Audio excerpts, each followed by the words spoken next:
Hello, fellow Ascentitrons. I've been told that I am now one of you. I'm an Ascentitron, as per the phrase coined by Phil. But it's brilliant to be here at your 2022 conference. And as Bea just mentioned, I'm going to be talking to you about sustainability and consumerism and what the future holds, and whether sustainability and consumerism are compatible or not. Just a display of hands. Who believes that consumerism, at the rate that we're consuming at the moment, and a healthy planet is viable? Let's just have a look.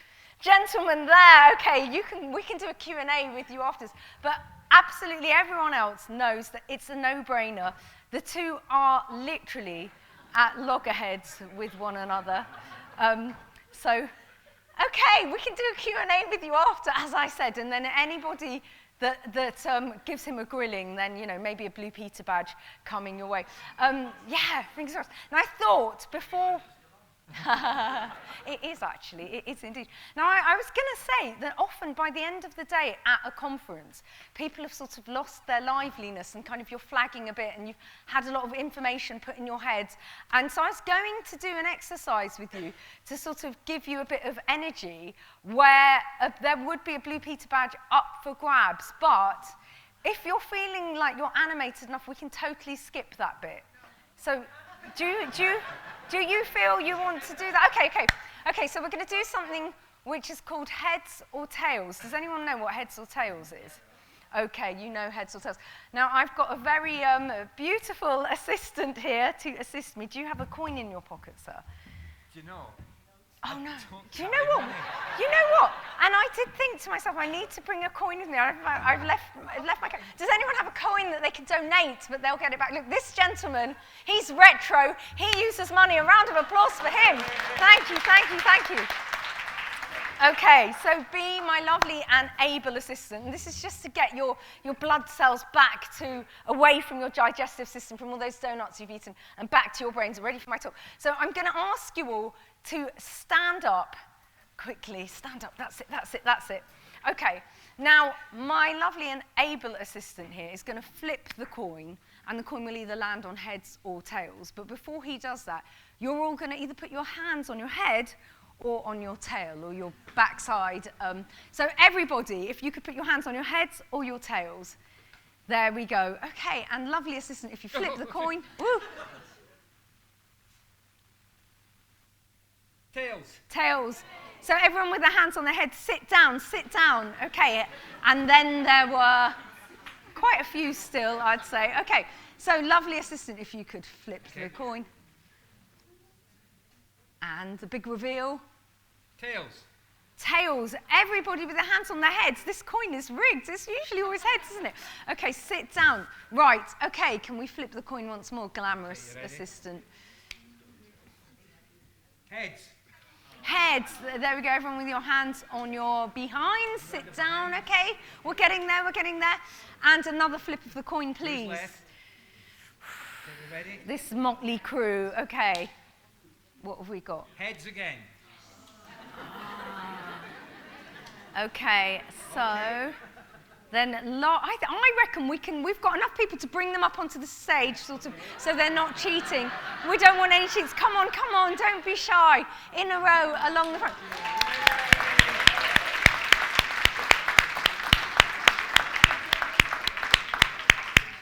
Come on, no stragglers. Put some effort in. Okay, so guys, you're adjudicating now. I don't think you needed waking up at all. Maybe I'm overcooking you all. Right, let's see then. Heads or tails? Yeah, commit. Heads. Okay, so everyone with their hands on their tails. You're in. You had your hands on your heads, didn't you? Oh, look. You don't want that badge, do you? I can tell. Right, okay, hands on your heads or your tails. Make your choice. Oh, look, there's only one person straying from the pack. Heads, which means we have a winner. The proud recipient of a Blue Peter badge. I shall give it to you afterwards. There we go. Well done.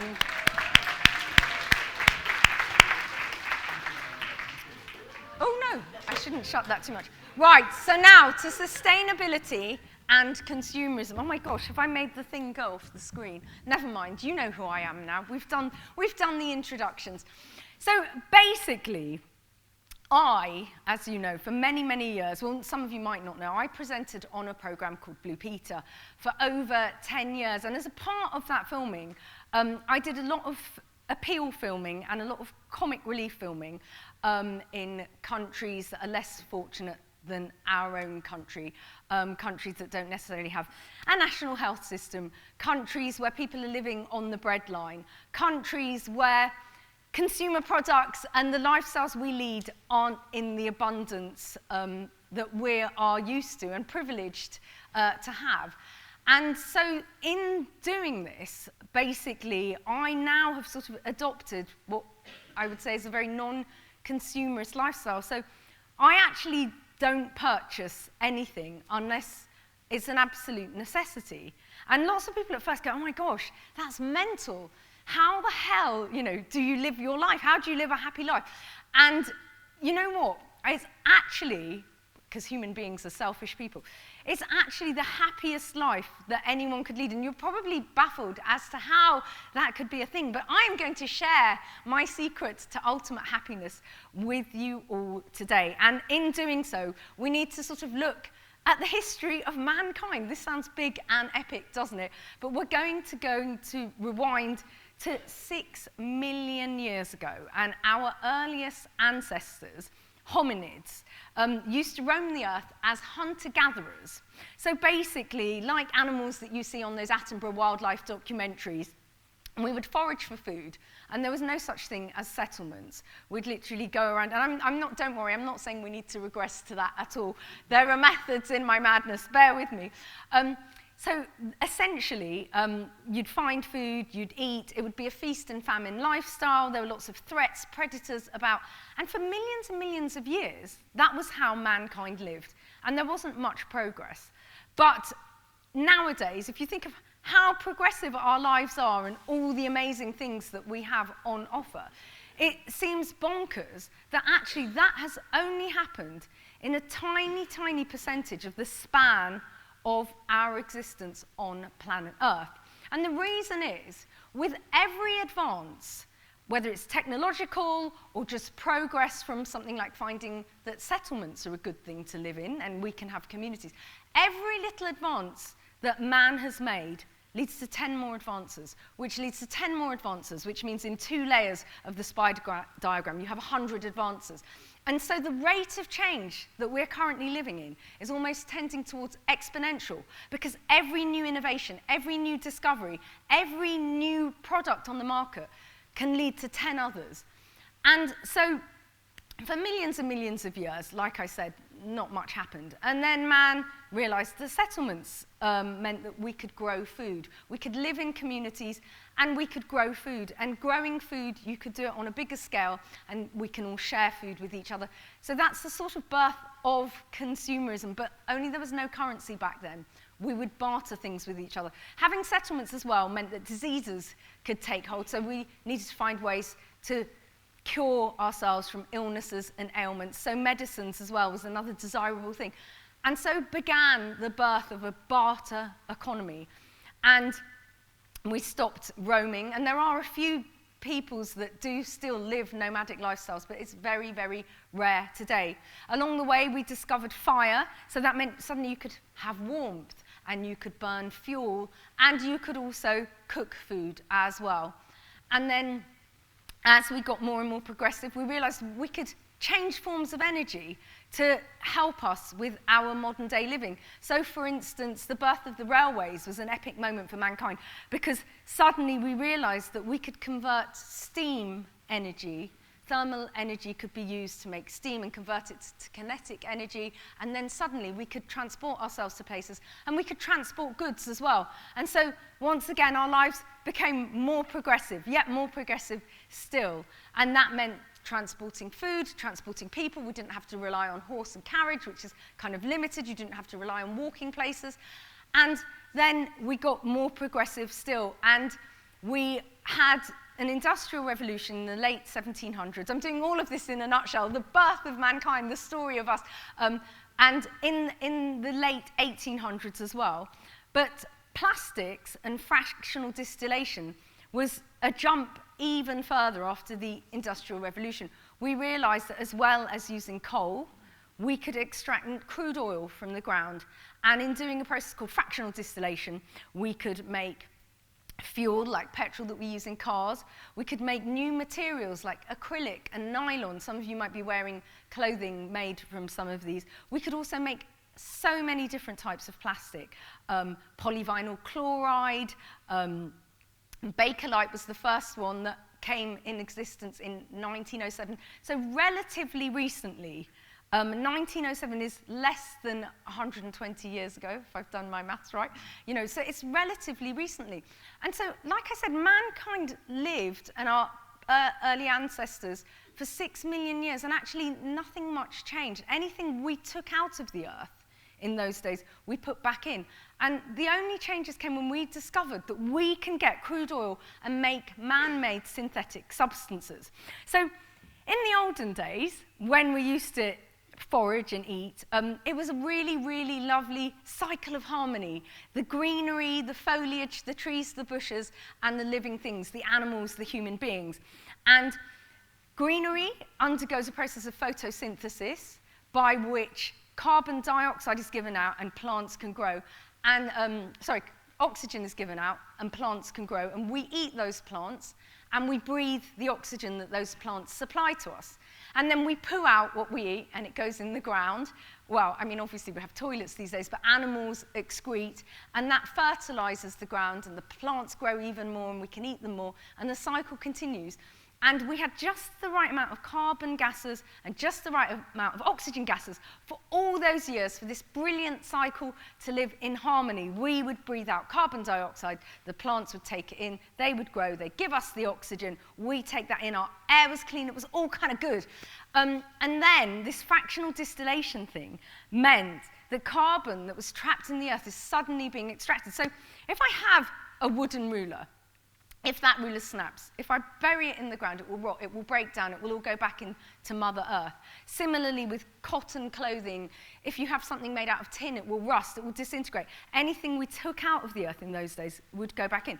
Plastics, if I have a plastic ruler, if I broke it and put it in the ground, it hangs about forever. Synthetic substances do not break down.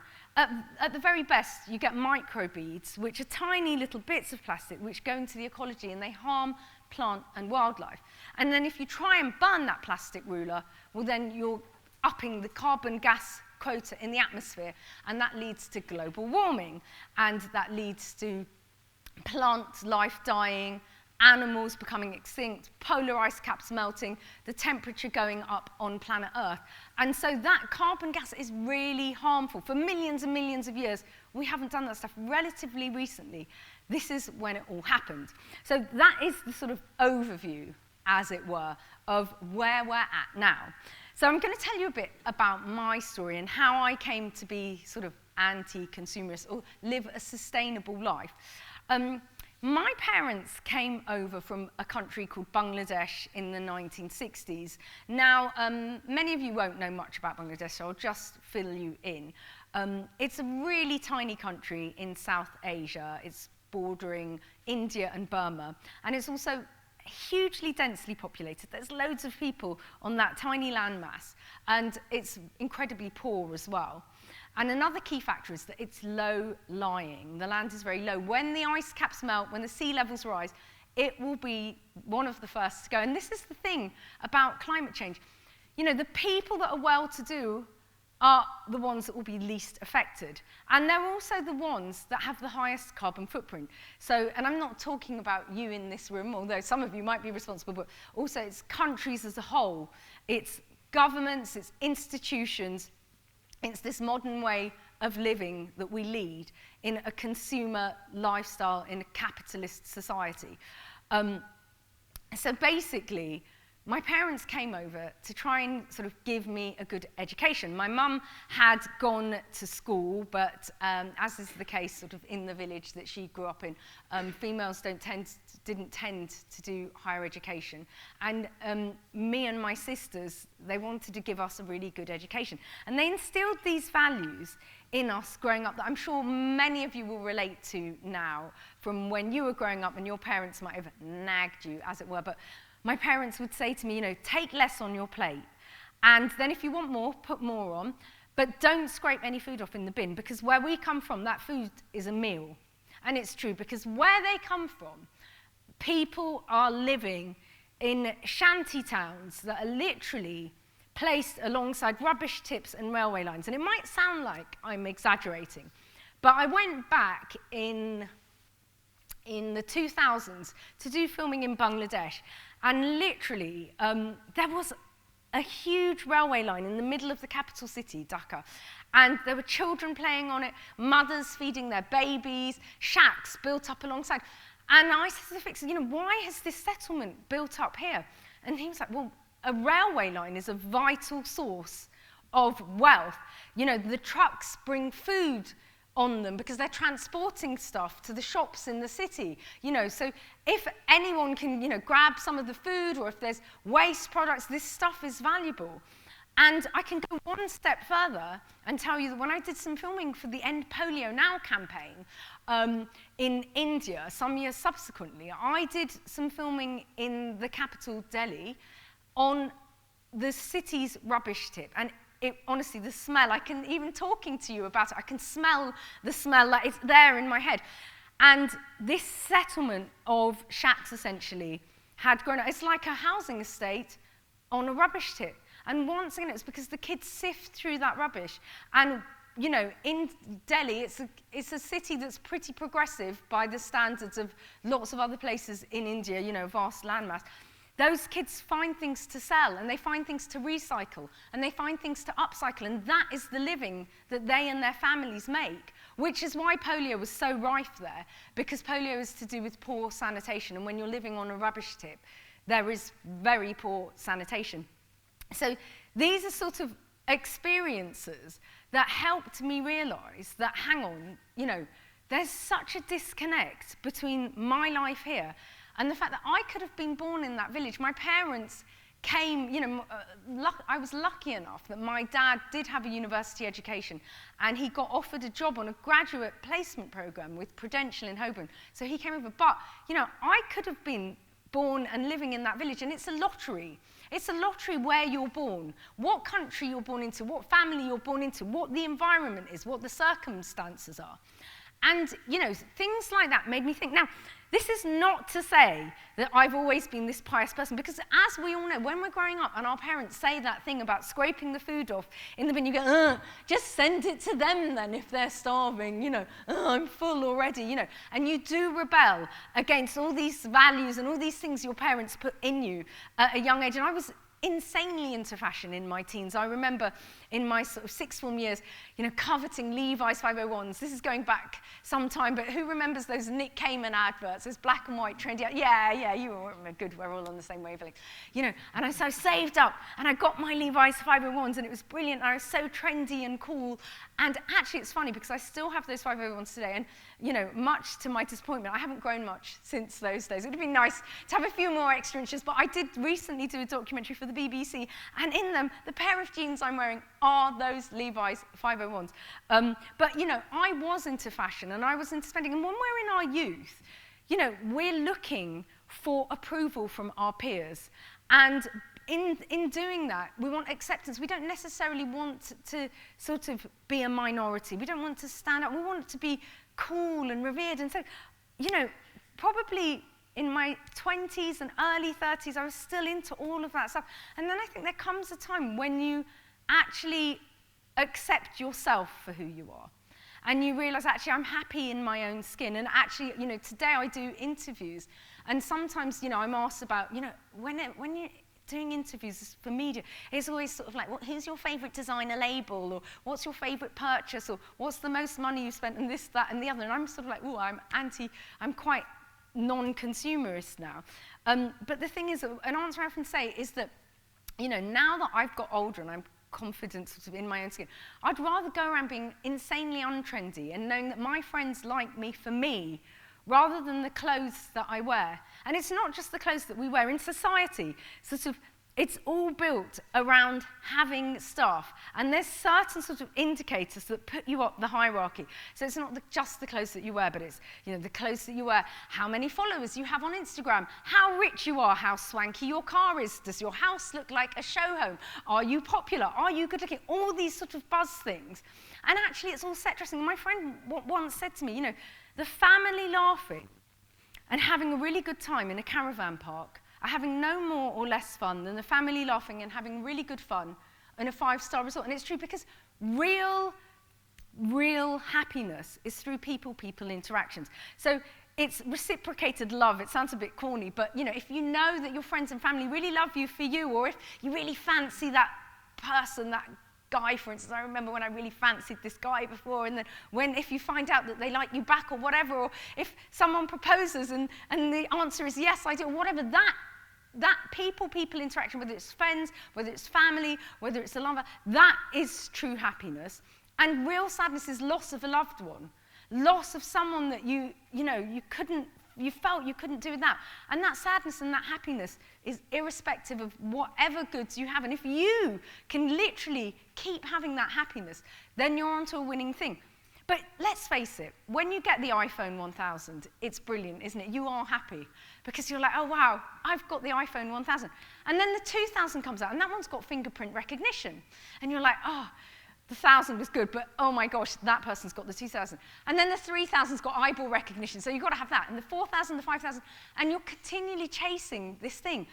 And the problem is that you'll never be at the top. You'll never be the best looking, because there's always going to be someone younger that comes up through the ranks. You'll never be the richest, because there's always going to be a company takeover and that CEO will do better. You're never going to be at the top of the tree. And if you are, there's only one place to go, and that is down. And with all those dopamine hits that took you up, with all that happiness you got from, having the iPhone 1000 or whatever it is, all the adulation, your friends going, oh, I love your Levi's 501s or whatever. Once it stops, it's kind of really hard to go without. You're continually chasing it. And that is kind of the basis for a lot of mental unwell-being. That's not a word, is it? Whatever the opposite of mental well-being is, but those voids are what you get on the way down. And we live in a world where advertising and the media and consumerism show us how happy we could be with that iPhone 1000. And, you think, wow, I'll be so happy with that iPhone 1000. We're sort of conditioned to feel sad about what we don't have rather than feeling happy about what we do have. But the person that can be feeling happy about what they do have, they're the one that's winning. Because as I said to you before, if you can be happy with not having very much, with just the reciprocated love or whatever, or the possessions that you have, actually, you are nailing it. Because what could anyone else want in life but happiness? And not just happiness, happiness for everyone. There's nothing more. You can still ask people, would you rather be rich or would you rather be poor and happy? And they'd always say rich, more or less, because they think, well, that can lead me to happiness. But actually, that is actually a fallacy. And nowadays, we hear of stuff like fast fashion, don't we? You hear it all the time, like fast fashion, fast fashion, fast fashion. But it's gone beyond fast fashion, because like I said about the iPhone 1000, most people are offered an upgrade on their mobile phone every year. So we're not just talking about disposable fashion, we're talking about disposable mobile phones, because what do you do with the old one? You just put it in the drawer, and suddenly, before you know it, there's all these chargers, and what does that cable charge, and tech is disposable, because we live in such a privileged world. I live on a road where, and I shouldn't name and shame my neighbours, but some people that live down the road from me, they ripped out their fitted kitchen, which was like 5 years old or something, because they were putting in a trendier one or a swanky one. And it happens more so in central London all the time. People will buy a house and they'll just gut it. And sometimes, a house might be old and falling apart or whatever, but more and more, the way that we're peddled stuff, you want the blush pink with the golden handlebars, because that's trendy now, and that old design, that's no good. And the more you subscribe to that, and then forevermore you're on that treadmill. And there were 3 things that happened to me after one of my filming trips that sort of made me have this kind of epiphany. Number one was, I had done this filming in a village in Africa, which was totally barter economy. So like those barter economies that I told you about, going back to the hominids and all our ancestors, but basically this village didn't have any currency. So when we interviewed this family, instead of paying them with money, we paid them with some cooking oil, some rice, things that could be useful to them. And then an argument broke out, and I asked the fixer, what are they actually arguing over? And he said to me, they're arguing over the plastic bag that you gave them the stuff in, the produce. And they were arguing over a bag, and it wasn't a nice jute bag like that bag there. It wasn't like a fancy, not fancy, but a nice, like your Ascentis goodie bags. It was just your sort of plastic carrier bag that lots of people don't think twice about throwing away, although you should all put it into the recycling. But the thing is, the fixer was saying, that plastic bag, it's waterproof, it's durable. This plastic pollution the reason we use plastic so much is because it's handy. And I'm not saying, hey guys, suddenly we need to use everything made out of natural stuff. But when you have something that is valued and used for years and years and years, and it's not disposable, then you're helping as well. And that trip, children were asking for our empty water bottles, because again, that's handy. That's like a glass, we have wine glasses, and we have champagne glasses, and we have tumblers, and we have mugs, and really, you could drink your orange juice and your wine and everything out of a mug, but we are made to feel like we need to have all the bits and pieces, and more. So after this trip, 3 things that happened. Number one, I was in King's Cross, and the roads were all cordoned off. Everything had come to a halt. There were police, there was a fire engine. I asked the guy next to me, what's going on? And he was from Nigeria, and he said to me, there's a guy apparently on that building, and he's about to jump. And he said, if this is where I come from, they'd just let him jump. And we are so lucky that if we stand on a building living in the UK, things will come to a halt. People say, don't do it, your life is worth it. Please, there'll be someone with a stretcher. Everyone wants to tell you, you're worth it. You can live, don't do this.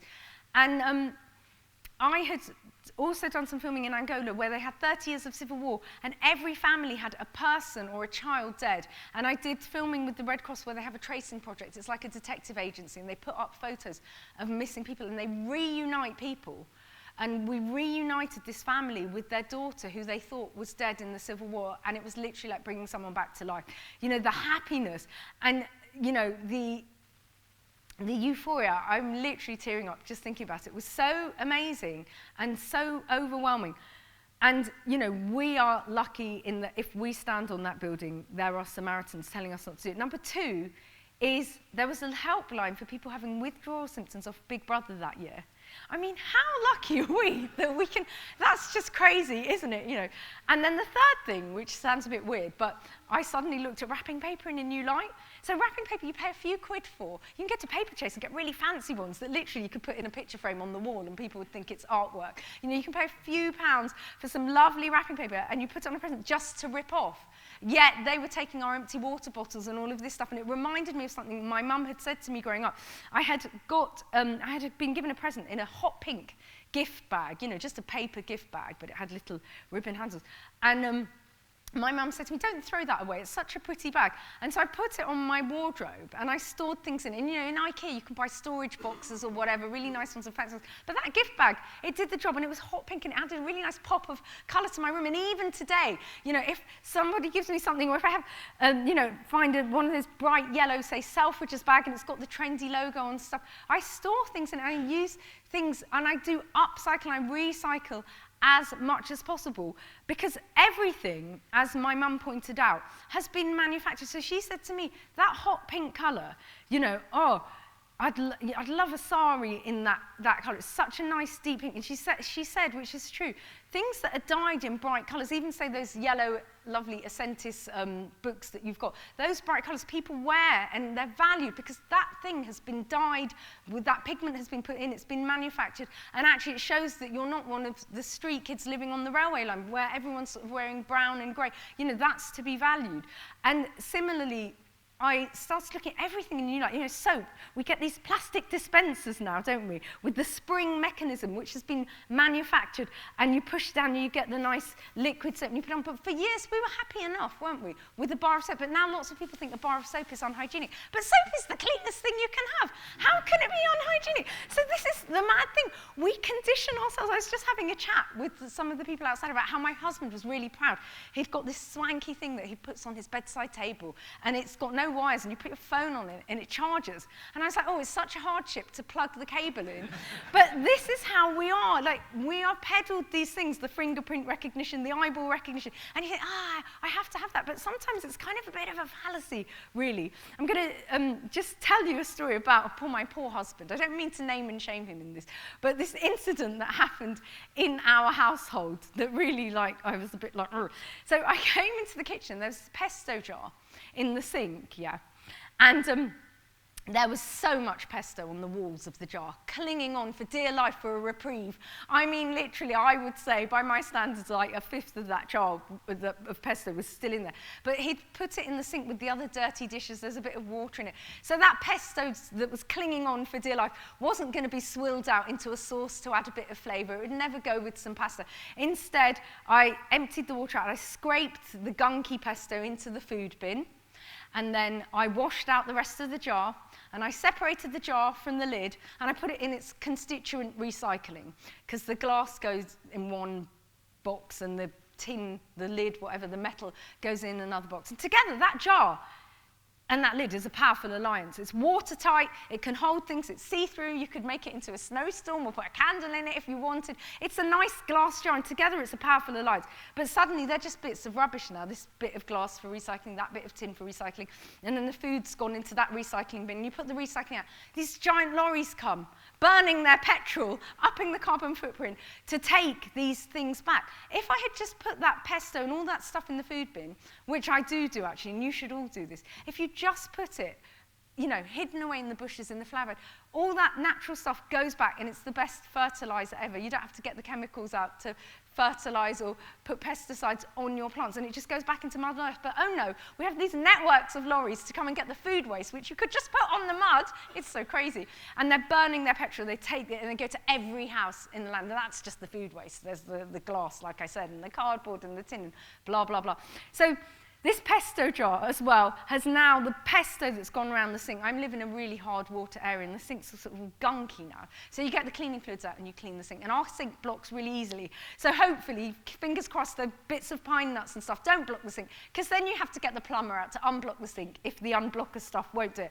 And this is all for one jar of pesto. And you go to the supermarket, and there's so many jars of pesto. And there's different types of pesto. There's a whole chunk of an aisle dedicated to pesto, and that's just pesto. I could say the same thing for any product. You look at cream cheese, and then there's Philadelphia. There's Philadelphia with chives, and there's Philadelphia with garlic, and the Philadelphia with the herbs, and then just the plain Philadelphia. And then there's the Philadelphia Light. And then if you want Tesco's version, then you can buy Tesco Philadelphia, although it's not Philadelphia because it's Tesco's cream cheese. But then there's the value one, and then there's the finest one as well. And then there's Boursin and all these other things. And all these products, we have so much consumer choice. And all of those things have been produced in a factory, and all that factory has burnt fuel, and all the trucks that brought them to the shop have been using petrol. And so all of that is just carbon footprint for one tub of Philadelphia, essentially. And like I said, we've got all that choice. And those jars and those lids, they're not all interchangeable either, so they're all going into recycling, because we haven't got economies of scale on that, and that's just for one product. And like I said to you, we have so much on offer, and there's only more and more coming, because like I said to you, every advance, every change leads to loads and loads and loads more. So we are spoiled for choice. But we think we're happy by having all that choice. But we were never sad before. It's just a fallacy that you feel your happiness comes through that. And I'm just going to end on one thing. I was watching the Jubilee the other day on the telly, and I saw that they were doing these shots of the crowd. and they were all packed into the mall, and it's brilliant. We had a street party, it was really good fun, but they kept seeing these shots of the crowd, and they all looked really miserable. And there was a big screen like that, but much bigger, up, and they're all craning their necks up to look at this big screen, because the actual Jubilee was the size of a postage stamp, like 2 miles down the mall. And I thought, oh my gosh, you all look so miserable. Cheer up, everyone, it's the Jubilee. And I thought, why are they there? If they're packed in like sardines, it will take 3 hours to get to the tube or whatever. And you're kind of there for the anecdote. And we do live our lives to sort of show off to other people almost. I was at the Jubilee. I'm wearing fashionable clothes. I've got a Porsche 911. I've got this, I've got that. And the minute that I stopped kind of doing that, and I was sort of like, right, I only want people that like me for me to be my friends, and everyone else, you can go. It kind of all comes naturally. It's really weird. I've sort of never been happier. And the pressure is off suddenly. I don't know, did any of you feel during COVID, to some extent, in lockdown, it felt like the pressure was off a bit in some ways? Yeah, lots of you sort of saying, yeah. Well, that's what I feel like every day. I'm winning everyone because the pressure is off. I'm not setting myself these insane goals, which we all do, that then I have to berate myself when I can't, when my birthday party isn't as good as the other kid's birthday party, or whatever it is, all these hoops that we set ourselves to jump through. And then we berate ourselves. Also, I know I said I'm going to leave you with this last thought. I've got time to give you one other last thought. Lots of people will know people that are quite foodie-ish. And in London, actually, it just seems people are getting more and more foodie-ish. But I've got some ridiculous friends. They will never know I've said this about them behind their back. But they are so foodie that they're always they want to be eating in Michelin-starred restaurants the whole time. And I did think to myself, when you have this sort of lifestyle where you can afford to do these things, actually, when things stop becoming a treat, you kind of get a bit miserable. So eating out should be something that's a treat, but we live now with Uber, Deliveroo, QR codes, tap and touch, click and collect. Everything is at our fingertips. And so everything can come to us a lot more easily than before. And these people, they have eaten in a lot of Michelin-starred restaurants. They've been lucky enough to be able to do that. But the problem is, the flip side is that once you do that, nothing else is good enough. And I'm like, who's winning? The person that can find pleasure in cheese on toast still, or the one that needs to eat in the Michelin-starred restaurant every night of the week? And I think I know who I feel is winning. And I honestly can say to you, I really do, and I still can, find pleasure in a cheese sandwich or cheese on toast.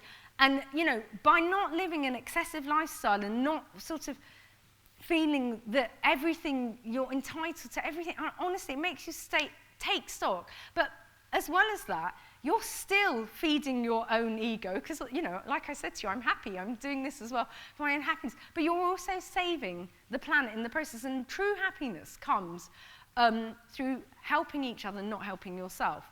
And I think people don't always realise it until, you might have team away days where you do team bonding exercises, or you might have sort of go out to do, go to an escape room or something like that. People interactions are great because they do give you happiness. And the reason why is because happiness comes from helping each other, not helping yourself. And when you just only help yourself, that egotistical mindset is actually quite a lonely mindset as well. And there is a world in which, instead of having a Sunday Times rich list, we can have a Sunday Times give back list. And, these egos will still be competing to be at the top of the list, but the money will be going to good causes. And in Sweden, they have this thing called lagom, and it became very fashionable. And lagom is just the right amount. And it became very trendy to not have 50 handbags, but to have just the right amount. And the minute we can change the mindsets of everyone, like I say, we all just want to fit in and be accepted.